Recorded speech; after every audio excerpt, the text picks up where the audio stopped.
Hiki chuo kina faida kwa sababu wanayojifunza watoto wenu ni yale ambayo yanaenda kuwanufaisha wao wenyewe baadaye. Baadaye huwezi kusema serikali haijawaajiri. Watoto wakimaliza hapa wanakwenda kujiajiri wao wenyewe. Nifike kwa wahitimu wote, mmejifunza fani mbalimbali, mnaenda kujivunia ujuzi mliopata Chilala. Hivyo tunawaomba mkawe mabalozi wazuri kwa wazazi, kwa marafiki, kwa jamii, hata kwa nchi nzima. Nendeni mkakitangaza hiki chuo, kawe mabalozi wazuri.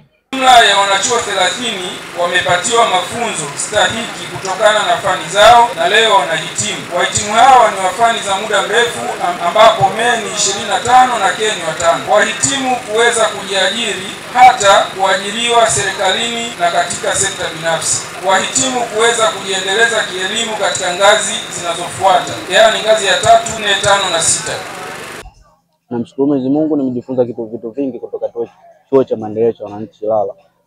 Pia naomba ndugu wazazi, ndugu wageni, msichoke kuwaleta watoto katika chuo cha maendeleo cha wananchi Chilala ili waweze kuja kujifunza ufundi stadi na waweze kuelewa zaidi.